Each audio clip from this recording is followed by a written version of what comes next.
Welcome back, listeners, to the Indie LA Experience, your new destination for discovering independent artists and emerging talent in Los Angeles. I'm your co-host, Aaron Van Cleve. And I'm Marcus Johnson. This season on the podcast, we've expanded to feature more artists from all trades. Whether you're into music, food, art, or film, this show has something for you. And this season is really special because our vision from season 1 is taking form. The response from our listeners has helped develop our community of artists and establish the Indie LA network. People are sharing the podcast, interacting with one another, and that's really what the experience is all about. Whether you're joining us for the first time or you've been with us from the start, thanks for tuning in to the Indie LA Experience.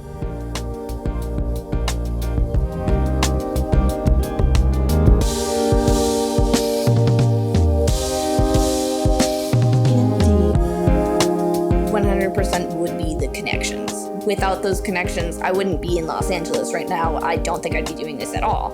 Over here, it's been really interesting being over here and seeing the way that people are so driven and really put their all into their projects.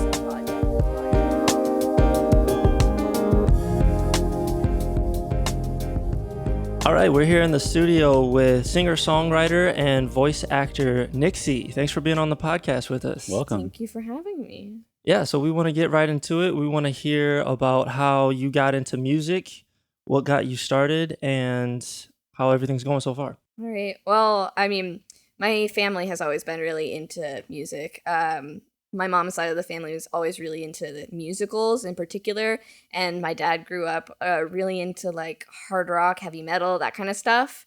So I was raised in a household in which music was always playing. My dad really loves the guitar, he would play it all the time. And then one of my brothers got really into the guitar also.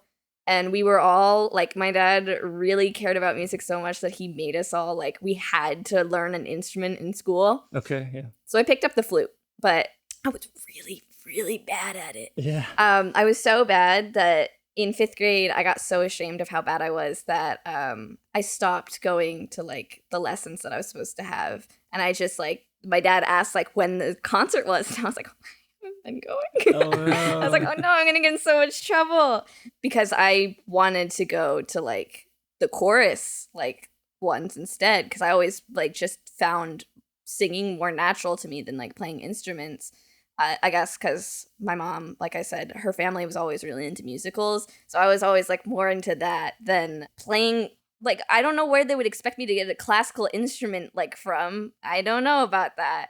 With the heavy metal and the musicals, where do you get the flute? Yeah, right.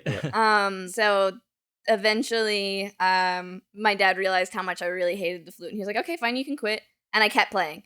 Oh, wow. I don't know how that happened. I ended up getting into marching band and everything. I didn't march the flute. I marched color guard, but.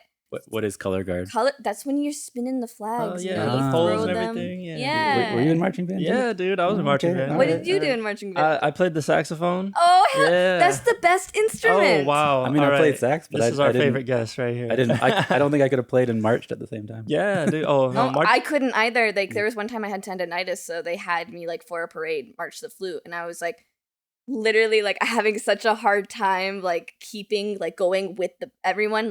I would be so focused on playing that eventually I'd kind of be oh my gosh, I'm veering off away from everyone. I have to get back in line. Parting ways. Right. Yeah, flute's tough too in marching band because I don't know about your school, but I remember them being really strict on the flute players holding their flutes perpendicular.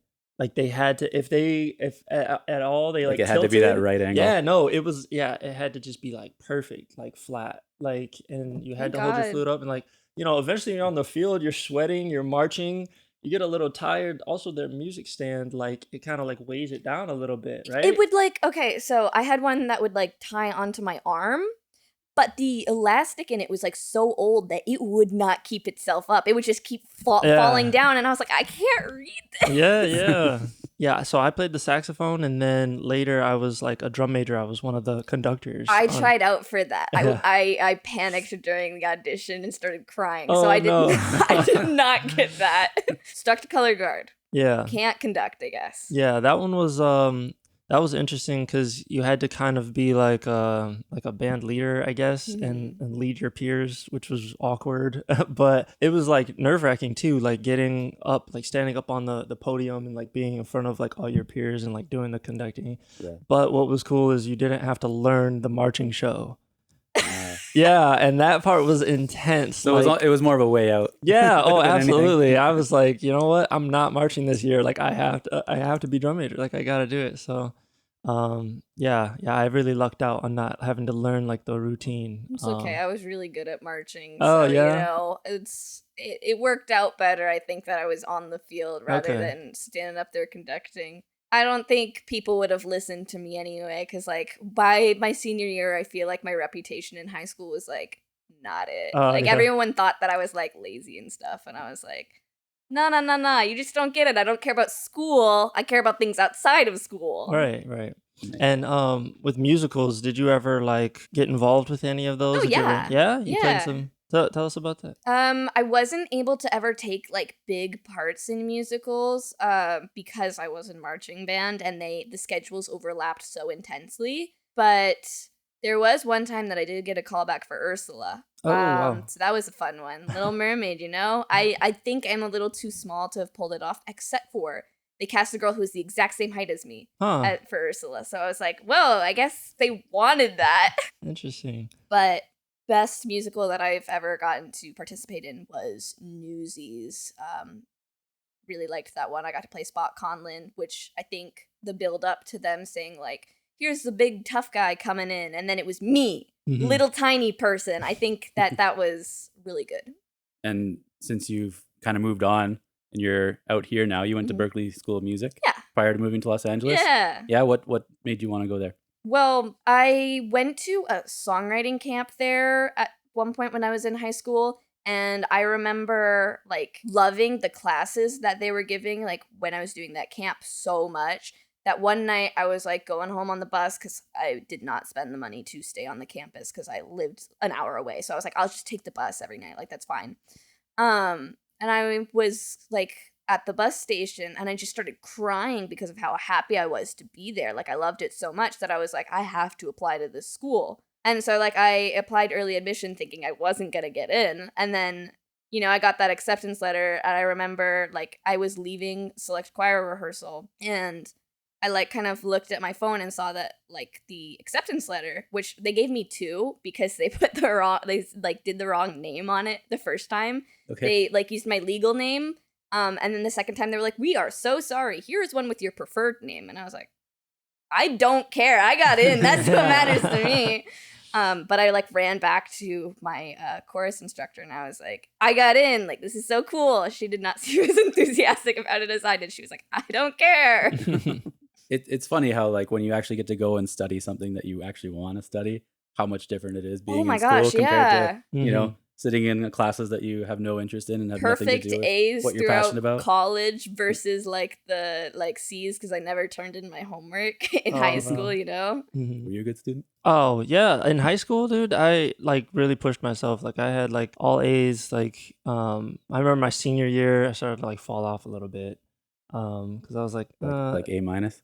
no, like some B's and C's. But I was like, you know what, music is the only thing that matters. When I was like 16, that's when I like heard, yeah, like a band came to my school, they performed, and I was like, I want to do that. I want to go to that school. Like Yeah. that's gonna be my life. And so yeah, I went to school for music performance and like had my little audition too. And like yeah, that feeling of like getting in is like it's uncomparable, like for sure.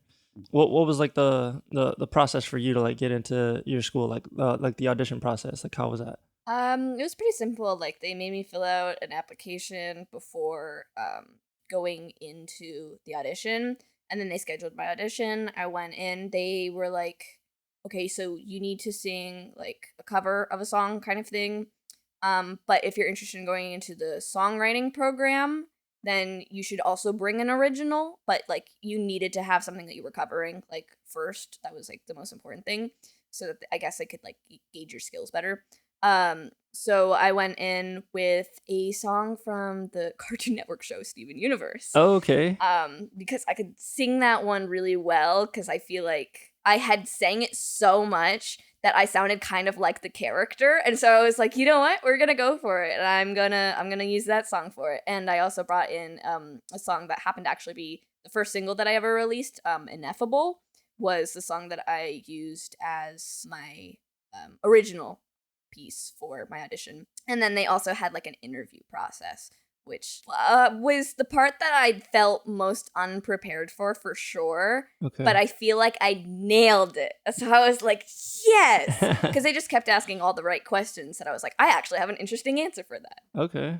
All right. So like it was a smooth transition. Yeah. Yeah. Okay, cool. And like while you're studying at school, what made you like come out here? Like what kind of things did you work on at school that prepared you to like pursue music like out here? So, my degree was an interdisciplinary degree, which made it so that I had to do production and I had to do business. And then, like, the rest of it was electives, which I filled my electives with songwriting classes because that was kind of the whole reason why I wanted to go to the school in the first place. But I wanted to be, like, practical and do the business and production so that I could kind of learn to do things myself. Mhm. And I feel like the songwriting classes, I had already learned a lot of the techniques prior to actually going to the school because that was like my passion, the thing that I was really into. So I would watch so many videos, and I went to that songwriting camp. So I had like been learning the stuff that they teach in those classes, but just in like a very compact, like short way. So they like just kind of like fleshed it out into like a full thing. And I was like, oh, so like I already do that thing. Now I know how to do it better, which was like fun because it made me feel like I was sitting there like, at me, I already know how to do this. The production, I hated it. That was not for me. I was sitting there like looking at all like the computery things and being like, I don't care about this. Like there was like a critical listening class that it was like, I remember one of the lessons was like, when you're sitting here listening to this, where do you hear this in the mix? And I was like, it's to my left, I guess. Like, yeah, that's where it is. I don't really, this isn't for me. Right. Sorry. So have other people do that so that I don't have to worry about it. No, that's cool. Well, tell us about songwriting camp because I know I have a memory from university where I just had like a single songwriting class and it was like a few months long, but that was probably the most memorable like class and like the place that I learned like the most for sure. Like in that small amount of time. Yeah, I want to hear about your experience in like songwriting camp. That was a really cool time because, okay, so we got placed into like our main classes kind of thing. So like there was a teacher that would like kind of guide us through the whole like week. It was just a week. And like we would all meet, like we had a little group that we would meet with consistently with her. And then we also had someone who was a mentor who she had previously gone to Berklee. And so we would also meet with her. And our like for my group specifically, we had so much overlap between those two like groups, except for like one person was somehow not in our like mentor group that was in our like class, and like one person that was not in our class but was in our mentor group. And I was like, that's really unfortunate because like we get to be like this tight bonded like community, and then there's like that one person that was left out. So unfortunate for them. But I don't know, we spent like a lot of time just like working on learning how to like write things like via the mentor and also via like an actual teacher. And then we also got to like put in elective kind of things of what we wanted to learn more about, like more specifically. So like one of the ones that I did was like a performance-based class, which I remember that girl had us stare into somebody that we had met like 2 minutes prior. Like we had to just stare them in the eyes, dead silent for like 2 minutes straight. And I was just like, this is the most uncomfortable thing in my life. But hey, at least now I have the ability to do this. Do you think that like practicing that or like doing that, they were trying to like prepare you to be comfortable with like performance anxiety? For sure, yeah. Okay. It definitely like actually did help a lot, I feel like, because now I feel like prior to that I was always like, don't look at me, don't look at me, don't look at me, like to people whenever like I'd have to make eye contact. And now it's like, look, I'm looking at you right now, and there's no problem. Mm-hmm. And what from that camp do you like apply to your songwriting process now? Or has it changed? It definitely has changed. It got so much easier after that camp. Because before that, I would just kind of be like, I have this idea. Here are words I am saying. Let's find chords to put with it and hope that it sounds good. And then I would kind of sit there and like half the time I'd be like, what on earth did I just write? But like after that camp, I feel like I kind of got a better idea to be like, okay, so this is what I want to do to make a verse. This is what I want to do to make a chorus. And then like, this is what I should be looking for in that chord progression to like tie it all together. Okay, cool. I have a question for you. Now that school's done, I know you said you went in, you had your track Ineffable already. Mhm. And for me, I'm more of a film background. Mm-hmm. I know for a lot of people, there's always a debate, whether or not, film school is really worth, the cost and all that. A lot of the technical skills or with the information out there nowadays, you can learn on your own if you really want to. And, for me, I think a lot of that value comes from just that collaborative setting, working and networking with other students, Yeah. In a real life, like studio environment, working on projects and carrying those relationships forward, working on projects once you get out of school. If you had to pick one thing from going to Berklee School of Music that you feel like was the most valuable thing you've taken away with you now, what would you say that is? It actually 100% would be the connections. Yeah. Without those connections, I wouldn't be in Los Angeles right now. I don't think I'd be doing this at all.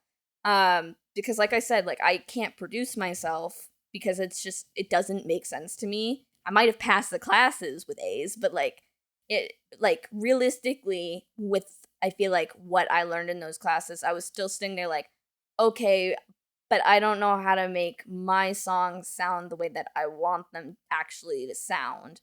Like I learned how to do all the things, but it felt like it was all like kind of disjointed because I don't know, I just missed something there somehow. And I think that that's something that kind of comes a little bit like you either have it or you don't kind of thing. Like that happens sometimes. But like in my English class of all classes, I met someone who is now my producer. So I write the stuff, I give them the demo, and then I say, this is my idea of what I want this to sound like. Help. Mm-hmm. And like they'll fully flesh it out and make it sound amazing. So if I hadn't, gone to Berklee and met them in my English class, the weirdest class I feel like of all to like meet someone Right. at a music school. Yeah, sure. But like that connection is like what got me out here at all. So Well, I know one of your latest tracks, Life Behind, Mhm. was also a collaboration. yes, actually with my producer, that person I met in English It class. was that person. Yeah. Okay, that makes sense. Did you guys write that song together? Yeah, we did. You did? It was like the story behind that one is really fun. This is my favorite one to introduce like when I'm playing live because basically the two of us actually dated for a while. And then we moved in together and things kind of went awry and we ended up breaking up, but like we still lived together. And I kind of looked at them and I was like, hey, do you want to like write a song about our breakup? And they were like, that sounds like a really bad idea. Like emotionally, can you handle that? And I was like, yeah, I can. I'm Right. gonna write a banger. Come on. And so they started like playing like a little guitar riff thing, and I was like,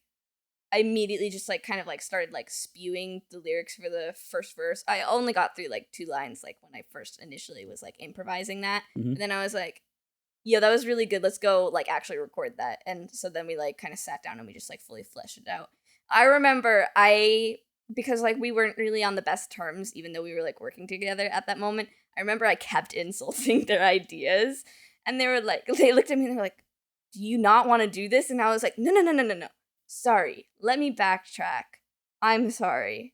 This is what I meant. And like would say it like in a kinder way, but it was like, I was being so mean the whole time. So it's honestly amazing that we finished it at all and that we still talk. Did you use some of that emotion like in producing the Oh, song? Yeah. for sure. Yeah.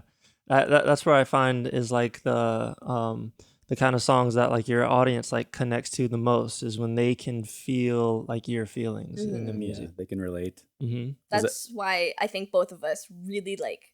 I think both of us. That's our favorite song that we both have out right now, because like it has that really strong emotion behind it that is so genuine. Yeah. And are you guys continuing to work together moving Oh, yeah, forward? yeah, Do you think? yeah. Yeah.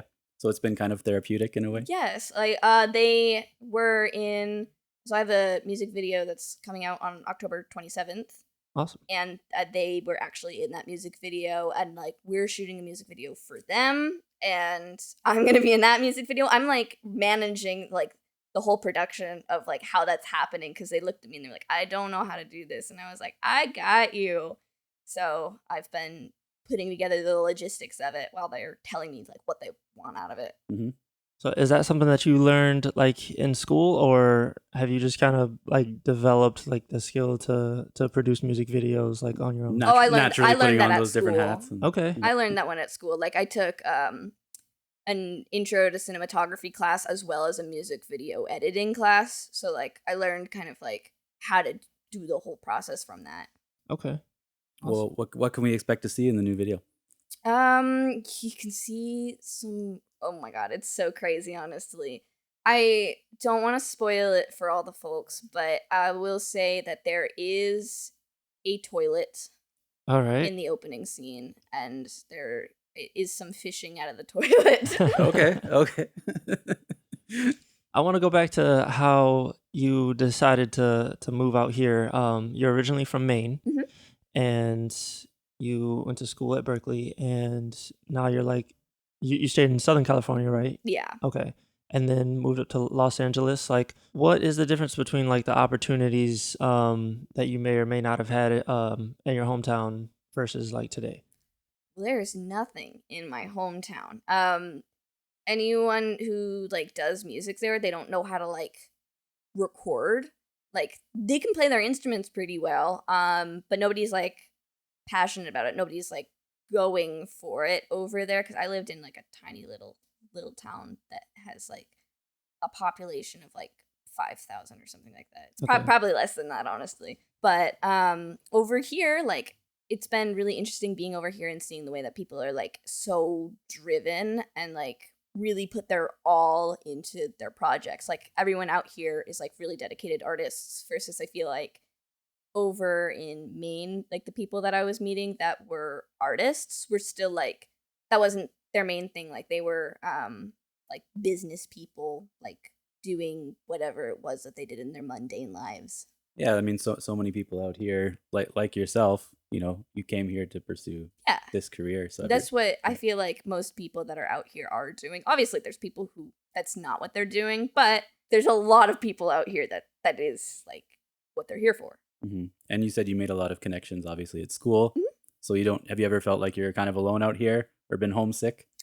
Oh, I mean, the first like year that I was here, I felt really lonely and like I didn't know what on earth I was doing. I was like, why am I here? I should go back. Like, nothing's happening. But then, like, everyone that was like in that I had like gone to school with also ended up moving over here. So then it was like I started seeing them all the time, and like we've started like actually doing things, and it was like, oh, never mind, we're good. I just need to wait, I guess. Mhm. Everyone to catch up. Yeah. Yeah, that's kind of like when I moved out here, I had known a couple people, and I still tried to like go it alone like when I got out here. And like the first few years were I felt like those same like feelings like why am I here? Like nothing's moving like as fast as I wanted to. And it wasn't until I started to build those connections with those people like a little bit stronger and start to like work with them on things that made everything like more feasible and like okay, like this is attainable, like I can do this, I can live out here and I can do what I love to do. And it's just like about like that network of like close friends. I think that's like the Yeah. most important thing. And I just called Marcus and I was like, let's do something. Yeah. Yeah. That's how it should be though. Like, but like the thing is like you'll also meet a lot of people who I feel like don't actually want to commit to the things that they say they want to do. So it's Mm. like you need to find the people who are actually willing to commit. Have and, the like, follow through. yeah, and you like build your little bubble of like the people that you're like I will work with you because I know you actually want to do it.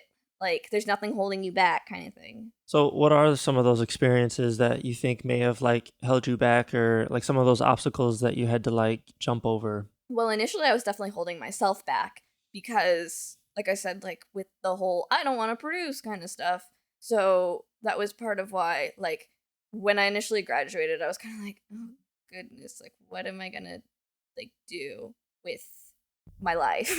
I was like, how am I gonna make this like actually happen? So it was really good that like I had Lux to be like, oh, hey, I like your music. Do you want me to produce it? They didn't actually even like, they didn't produce prior to that, but they said they wanted to try. And I was like, go ahead. Like, you have fun with that. And they took it and ran with it and made it sound great. And I was like, okay, you understand like what I'm going for. So you can keep doing this. Like, I will gladly give you all of my music to produce. Like, no problem. And then they started like producing their own stuff too. Cause like initially they hadn't been, because they just like didn't think that they knew how to do it, and then they kind of realized, oh wait, I can do this. So Well, I mean, I think your music is very. There's a lot of storytelling yes, of I'm guessing things that you know and have experienced. yes, But it's very. It's also very. It's very lyrical. I think it's so enjoyable. right. I mean, my mom's an author, so I feel like that probably makes sense that it's like lyrical because she's out there like telling stories, and like that's the way that she makes her living, and it's like I am her child, so makes sense that that would have gotten into my blood, and I'd be like, yeah, I write. I might not write books because that sounds really hard. I don't understand how people can like take a story and like flesh it out into like something that's 100 pages minimum kind of thing. Like, I mean, Mhm. obviously there's shorter books, but Yep. how often do you read a book that's less than 100 pages? How often? I don't even do you read it. Yeah. Can you read? You got me. How often do I read at all? Yeah. Who's got the time? Well, what do your parents think of all this now that you're out here? I think that initially my dad was like, nah, that's not gonna happen. And like now that he's come to like my shows and seen it actually happen, and I think he kind of like shifted his perspective and was like, oh, like that's actually really cool. And it's like, thanks, Dad. He doesn't say it. He does not show. He's not like, oh, I'm proud of you, like ever. Like that's not his thing. It's more subtle. Yeah. But it's like, it kind of comes across, I feel like, in his responses when I'll be like, hey, go pre-save this. I feel like, he actually, like, believes in it, that it's happening now. Nice. Yeah. And my mom was always so supportive about it. Like, she paid for me to go to college. Like, she was willing to put in all of her money for that. So, thanks, Mom. Right. Awesome. And you go by Nixie, Mhm. yes. How did you? How did that name come about for you? And that's your preferred name and your stage name, is that right? So my preferred name, I mean, my friends call me Nikki, but like, I guess. I'm not gonna like, come on, we gotta have the artist name. Yeah, right. Yeah. That's the cool name. Come on. But yeah, so I used to have a boyfriend when I first entered college who his name had an X in it, and COVID happened, and we got Animal Crossing on his Switch, and we wanted to name the character in a way that would be both of ours' names. So, like, I kind of sat there for a minute, like, playing around, like, combining our names, and then Nixie happened, and I was like, ooh, I might not stay with you forever, but I am going to keep that name. Like, you might not want to hear the story, but I'm going to tell people the story about where that came from, and you're a part of it, sorry. He blocked me on everything, so, Oh, you man. know. Oops. Sorry, not sorry. Sorry, not sorry. I That know. is a cool name, though. That's the reason why he was in my life, obviously. It was just so that I could get that artist name. That's awesome. I want to talk to you a little bit about your album art. Okay. Cartoon Heart, for example. Mhm. Is this something you've created yourself? No, I have this.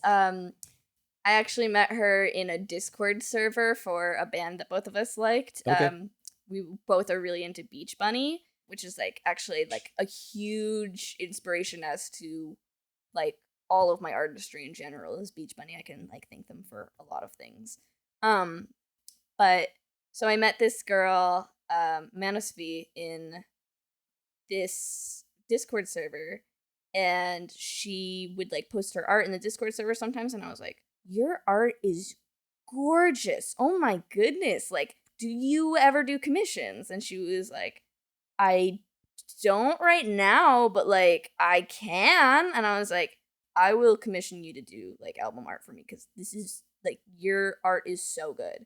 So like she drew out the album art for Cartoon Heart after I told her like what I wanted for it. Mhm. And I was just like absolutely floored by how gorgeous it was. And then she also did the art for Life Behind, which she did like I gave her probably like a week to do that one and she made it perfect. Lux was really picky and so there was like a lot of revisions that she had to do to it. Okay. But like she did that in a week and it's amazing. Like we gave her the concept and she was done. Like honestly, I think she honestly finished it in like 2 days actually, but it was really short timing and really good art. So proud of her for that one. That's awesome. Cool. It sounds like cartoons are like have had an influence on you, and Oh, that yeah. kind of like help shape some of your art. Like, what other sort of influences help you like songwrite and create? Cartoons are like a big part of me. It's a really interesting way to ask that actually, because I'm realizing that so I have a plan for like how I want to tattoo my body. Like I only have one tattoo right now, but I have a whole plan for what I want to do. Based off of like what I feel like influences me the most actually. Okay. So like this arm is going to be entirely dedicated to like cartoons and stuff. So like I only have one right now and it's from The Owl House, which is like a little cute Disney show. And then on this arm I want to have like subtle references to like the musicians that have like inspired me over time. So like there will definitely be something for Beach Bunny on there. Like I got to figure that out. I don't know what it's going to be yet cuz like I said I want it to be subtle, Okay. but it'll be on there somehow. And I don't want to do lyrics. Like I think that people do that all the time, but I'm scared that I'll look back at them and be like, that's cheesy. So like Sure. we're gonna stray away from that. No lyrics. And then for my legs, I have video games because I don't know. There's a lot of video games that like meant a lot to me during my upbringing and stuff. I don't really have as much time for them anymore. Sure. But like I used to competitively play this one mobile game like with a group of people. So it's like that was a huge part of my life. And actually, now that I'm thinking about it, that competitive game is the reason why my song Lemonade, which is the one that's going to have that music video, that's the reason why that song exists in the first place. So really, I definitely can thank video games for that. Okay. And then the last one is going to be dedicated to like comics that I've read and love. I very specifically read a lot of webtoons. Okay. And like it's my like background on my phone and everything. So it's like, yeah, of course I have to include that. Like those are like my 4 things that really inspire me. Okay. Okay. That's awesome. What would you say is your top one in each category? If you had to list it real quick. So for cartoons, Steven Universe, like that's obvious. That's the Which song you that I used for use. your audition? Yeah. Yeah, So that show means everything to me. For music, man, it's really hard because, like I said, I have to thank Beach Bunny for like everything. But I feel like Marina really inspired me to start.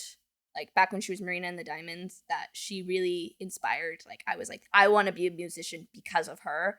So I would say probably her. For video games, man, I'm gonna have to go with probably something from Cat Game, that game that I played competitively. It's just a little mobile like game that you like collecting cats, but Okay. I spent a lot of time playing it. I would have to say that that's, you know, the most important one because obviously that's the one I played competitively. Like I spent so much time doing that and I had like a little community that I like played with and stuff.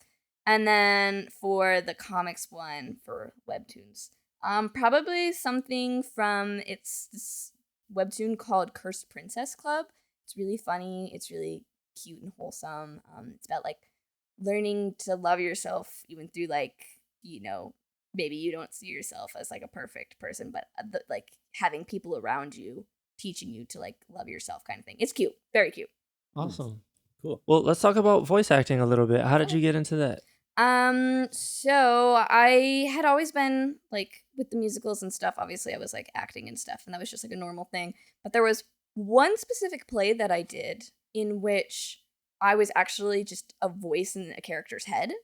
And I thought that was really cool. like I was still on the stage and like acting and stuff, but like I was supposed to be the voice in their head, and I always like kind of like was attached to that, and I was like, that's really fascinating. I also had a lot of people just like my whole life while I was growing up be like, you have a very unique voice, like you should get into voice acting, and I was like, how the heck am I gonna do that? Like what? But then in college, I had one of my friends was doing a project for school in which they were making a video game together, and they needed to like do like the voices for the characters and stuff like that. And so they asked me, they were like, hey, so I need to like have somebody voice this evil iguana character. Like, do you want to do that? And I was like, that sounds so fun. Are you kidding me? Awesome. So I like played this character called Ippy the iguana. Then what does an evil iguana sound like? oh man, it's been so long since I've done the voice. I'm not even sure if I can still do it. But it was kind of like this, like a little bit like throat clenched up, but like pushed up. I don't know how to explain it. Yeah. That's awesome. It was very heavily inspired by Monsters Inc. The like Oh, the receptionist? Yes. Yeah. I know who you're talking very about. heavily Yeah. inspired by that voice because the glasses. Yeah. Yeah. yeah. I just immediately thought of that when like they were like, oh, so like you're voicing like this evil iguana thing. I was like, her. She has that voice. And so I kind of like took that and like played around with it a little bit until they were like, that's the one. That was the first thing I ever did for it. But then working with those same people, like the same guy who animated that video game, he was animating this little show that was like a spin-off actually of that game called Marcus the Teenager. And I ended up voicing Marcus's older sibling, Sandra, in it. That was really fun because it's basically just my voice but like a little bit lower. Okay. Well, what kind of projects do you have coming up, and do you have any like new music that you're gonna share? Oh yeah, I mean, so I have my EP, A Tall Glass Of, which is entirely beverage themed. Obviously, you've already heard Chocolate Milk because that was a single that was released for it. Mhm. So that one is on there, and then that song that I mentioned, Lemonade. There's a music video for that one, and then there's another song. People can go listen to it and find out what the third one's called. Okay. All right, cool. Well, you have a song that you wanted to share with us called Lemonade, right? Yeah. Can we listen to that really quick? Of course. I'm trying to find a reason that you'd ever leave my side. But everything I think of only reminds me you must have lied. Did they convince you to join their game? I know it's an easy win, but remember they lit that flame. They'll never care for you the way that I do. And I know freckles get faded.